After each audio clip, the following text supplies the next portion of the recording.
This B-1 strategic bomber took off from Dyess Air Force Base in Taylor County, Texas on February 2, 2024. They had a special mission that only it could accomplish. The mission was to fly 15,000 miles non-stop round trip to Iraq and Syria by refueling midair. They would then drop over 125 precision-guided munitions during a 30-minute period of anger before turning back and landing again in the continental United States. Total mission time was likely about 24 to 30 hours. The pilots were home in time to get back to work on Monday. The B-1s reportedly struck 85 Iranian-backed proxy militia targets as payback for an attack on a US base in Jordan that left 3 American soldiers KIA. Prior to the bombing runs, US troops were under almost daily fire from drone and rocket attacks, reaching 170 strikes against them during a period of 4 months. The bombers were able to show that the United States had no need to increase their actual footprint in the Middle East in order to strike back. After a series of targeted airstrikes, the attacks against US bases have since stopped. And now, this unique bomber, invented in the late 1980s, is getting some extensive updates. The US Air Force just flew its newest upgrade to the formidable B-1 Lancer strategic bomber. This modified B-1B, under the DoD's BEAST program, is the latest iteration of the aircraft that extends its operational lifetime to 2040 and beyond. According to the official reports, upgraded B-1s contain a technology overhaul that significantly increases the lethality of the bomber and give them the capabilities they need in the next war. BEAST, or B-1 Embracing Agile Scheduling Team Program, outside of being a 5 out of 10 acronym at best, is an upgraded program for the fleet of 45 B-1B Lancer supersonic bombers in the Air Force's inventory. But with all eyes on the new B-21 stealth bomber and hypersonic missiles as the next big thing, where does the B-1 fit into all this? What type of unique missions, tactics, and weapons capabilities does the B-1 Beast have? And do our adversaries have anything like it? I'm your average infantryman, Chris Cappy. Slap the like and subscribe button with an unironic hooah, and let's find out. But before we get into that, did you know that Armasight is one of the very few night vision and thermal brands out there that can say their products are designed and built right here in the US of A? Whether it's government agencies or outdoor enthusiasts, domestic or international, Armasight has become the go-to brand for high-performing equipment for little to no light operations. Armasight combined night vision and thermal imaging capabilities into one package with their Generation 3 PVS-14 plus Sidekick thermal imaging kit. It has a laundry list of benefits that include the PVS-14s that now have a significantly improved picture quality and ghost white phosphor, which is the preferred choice of special operators. Then the Armasight Sidekick thermal imaging monocular is the smallest, fully multifunctional 12-micron thermal imaging monocular on the market. It boasts a really fast 60 Hz frame rate for smooth operation. It weighs under 250 grams, so it can be used in a handheld configuration. The high-definition 1024 by 768 OLED display provides a crisp image, and there's a menu that can offer you key information thanks to its 3-button control and in-unit video recording capability. This makes terrain navigation and object identification easier at great distances, even through environmental obstructions like fog or haze. Armasight continues to offer easy-to-use, reliable, and durable equipment that doesn't distract from the task at hand. With the reputation for being reliable even in the most intense military operations, Armasight strives to provide that level of support across the board. They're always on the cutting edge of low-light optics technology. So head over to armasight.com today to gear up for your next nighttime operation. The goal was to provide an upgrade package with an emphasis on not disrupting operational capacity of the small fleet during the actual upgrade process. Typical overhauls on military vehicles can take months or years and require that the platform be totally out of operation for the entire duration. This isn't necessarily that big of an issue if the vehicle in question is a tank or helicopter, but things like submarines and long-range bombers need careful consideration when modernization efforts are being made. The Lancer is one of 3 strategic bombers currently in use by the United States, the other 2 being the B-2 and B-52. These aircraft and their payload capacity play a key role in national security through their ability to maintain America's long-range, quick-reaction air power, capable of delivering bombs anywhere on Earth on a minute's notice. The small fleet of only 45 aircraft and complexity of the design pose a problem. And taking even a handful of the Lancers off the flight line for repairs leaves a large gap in theater-level airstrike capabilities. In order to work around this, the aircraft are receiving the upgrades as part of their normal depot-level maintenance cycles, which would have temporarily removed them from the flight line anyway. This allows air commanders to upgrade their bombers around the already set aircraft availability requirements. While not as infamous as the B-52 or 80s sci-fi-ish as the B-2 stealth bomber, the B-1 has a long history with the US Air Force going back to the 1950s. In 1955, the Air Force expressed the need for an aircraft that combined the B-52's nuclear payload capacity with the ability to fly at a speed of at least Mach 2 to avoid Soviet interceptor aircraft and penetrate the heavily defended airspace along the border of the USSR. Eventually, however, it was decided that the ICBMs were able to better play the role of delivering nuclear payloads than any aircraft could, and the program was largely shelved. It wouldn't be until Nixon re-established the program in 1969 under the name B-1A. By this time, the focus would be on delivering payloads other than strictly nuclear, so they could be used in a non-nuclear conventional fight. A handful of prototype B-1As were produced, but none were able to fully meet the set requirements. The required redesign skyrocketed the per unit price to $70 million by 1975, the equivalent to over $413 million in today's dollars. A year later, a defecting Soviet pilot disclosed details about the USSR's new interceptor, the MiG-31, which contained an advanced radar system designed to track targets like cruise missiles and low-level penetration aircraft like the B-1A. Because it looked like the B-1 would have just as much of a chance at surviving Soviet air defenses, it became hard to justify the massive program costs, which had now risen to $100 million per aircraft. Congress at the time was calling it a quote-unquote outlandishly expensive dinosaur, and President Carter specifically placed canceling the program as one of the party's priorities. By 1977, the B-1 was once again canceled, and the Air Force focused on missile platforms and retrofitting the existing B-52 fleet. The growing Soviet presence in remote areas of the map made it difficult for the US to conduct airstrikes, with supersonic aircraft lacking the range and aircraft with the range lacked the speed to counter air defense systems. The DoD under Reagan decided that because the systems were already in place and prototypes built, to restart the B-1 program once again. The program called for 100 B-1s to be constructed. A series of adjustments to the original B-1A design were made, and after finally making it to production, it was given the designation of B-1B in 1986, 3 decades after it was originally drawn up.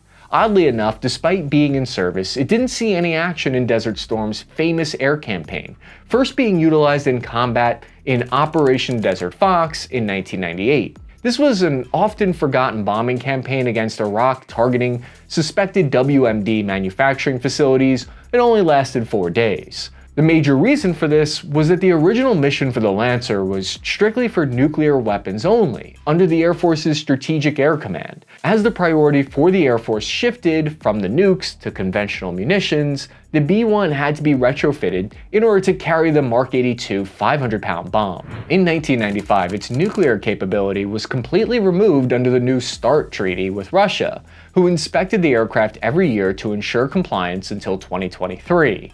The purpose of the B-1 in the role of strategic bomber is delivering heavy bomb payloads quickly on high-priority targets anywhere on Earth.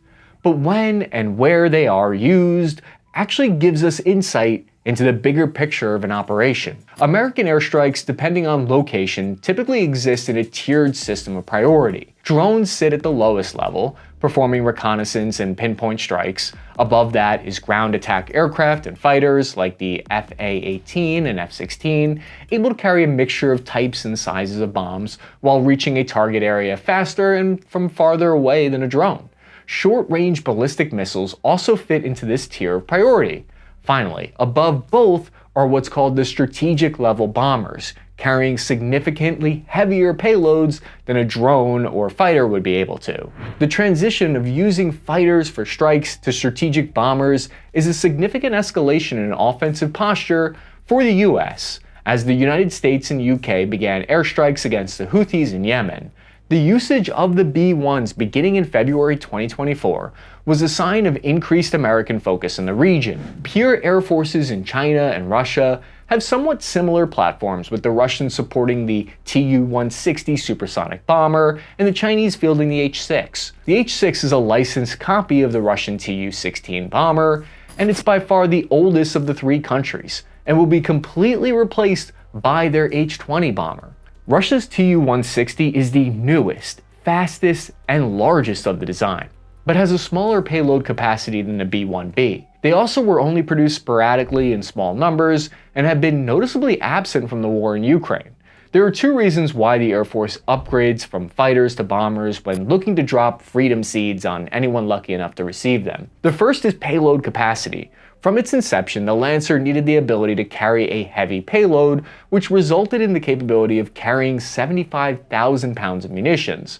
This translates to the ability to hold 24 cruise missiles in just a single sortie.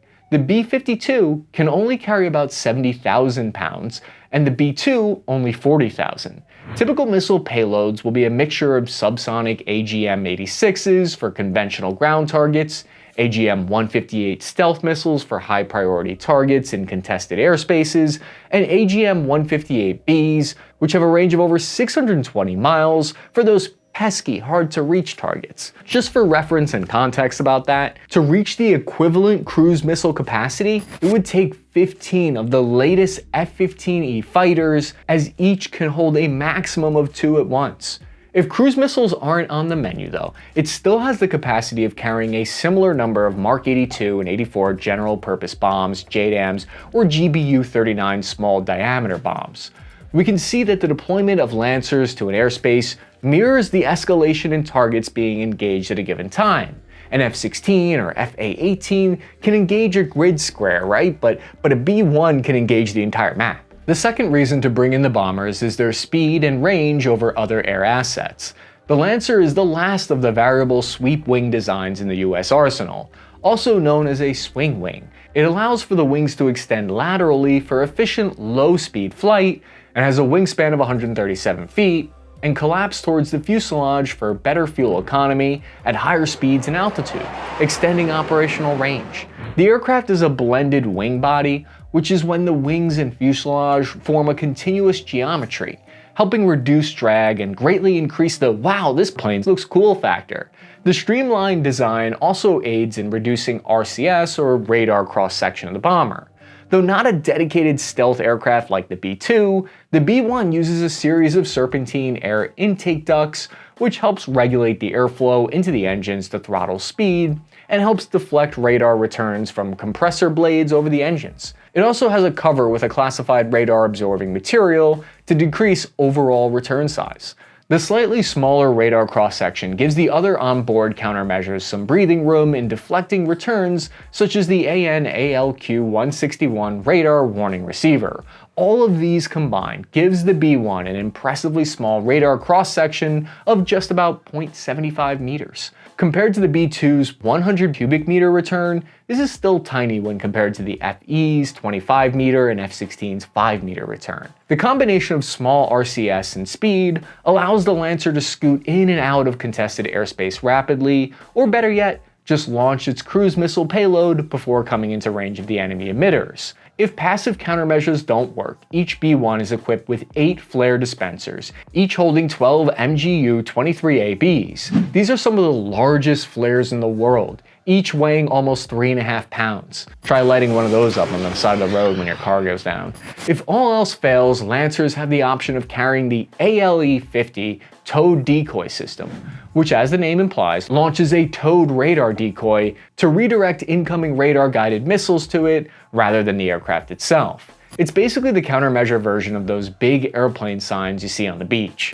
Did you know the Pentagon's favorite euphemism for killing people at an increasingly better rate is lethality? That's right, we don't get better at killing people here, we get better at using lethality. And right now, you can get your own lethality t-shirt just by clicking the link in the description down below, or checking out the YouTube store. The mechanical complexity of the sweep wing and its length of 146 feet made the original design unstable and overly flexible in low altitude flight.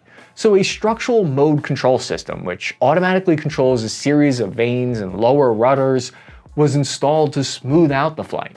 Powering the aircraft is 4 GE F101-102 afterburning turbofan engines, 2 on each side of the aircraft in a parallel configuration. Each is capable of producing 30,000 pounds of force in full afterburner.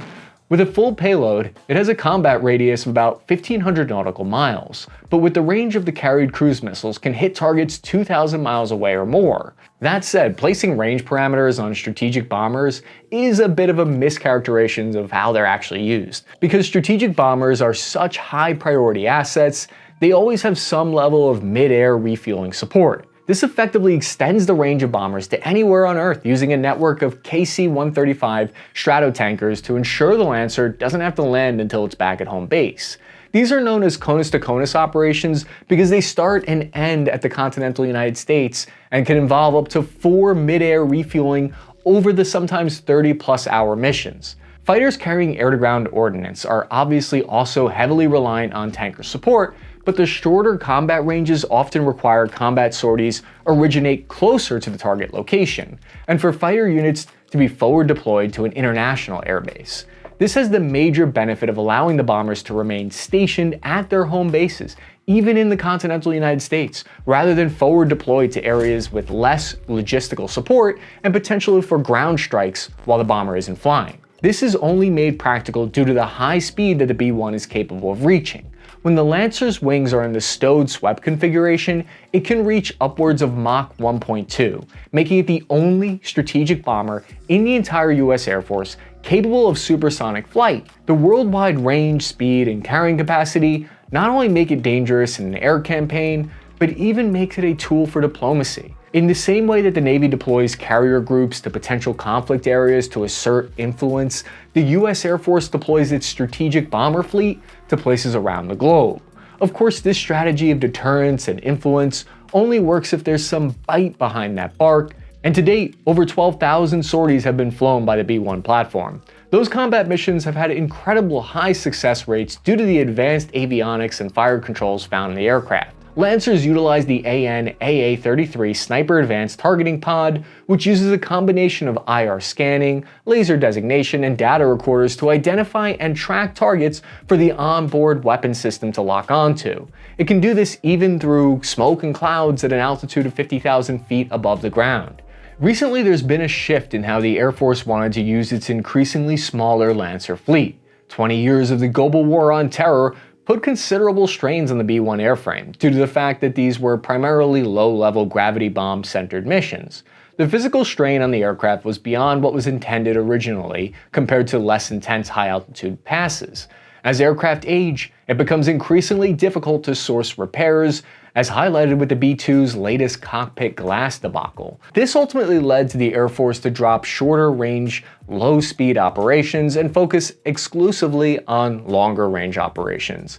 As the B-21 begins to enter service by 2030, the ultimate role of the Lancer will have to change. 2 areas being trained by the Air Force are as a high-altitude ISR asset and anti-ship missile carrier.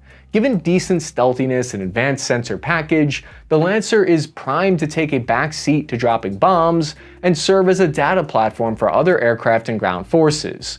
The Air Force is looking to use B-1s as non-traditional intelligence, surveillance, and reconnaissance. This is generally a data-driven method of intel gathering rather than hardware-centric, which would use the B-1's Link 16 jam-resistant data link and beyond line-of-sight network connections. These offer the ability for the Lancer to be a network hub of sorts, gathering information from it and other platforms, processing it, and transmitting it as usable targeting data.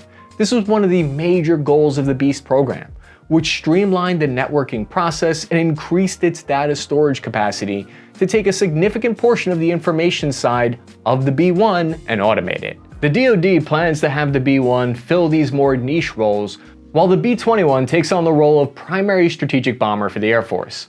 Originally, plans in 2018 were set for the B-1B to be retired by the early 2030s, but that was canceled in favor of the Bomber Capability Roadmap Plan, which set in place new logistic support to keep B-1s in the air until 2040 and beyond. Did you know in Djibouti, there's a US and Chinese base located only 10 kilometers from each other, and the Chinese have been firing lasers into the US pilots' eyes, and supposedly both sides have been spying on each other? If you want to learn more about Djibouti bases, just click this card in the top corner here, or type in task and purpose Djibouti. And I want to give a quick shout out to Michaelides, this episode's video editor. He did an outstanding job. So if there's something you liked about the editing, let us know down in the comments section. Okay guys, thank you for watching.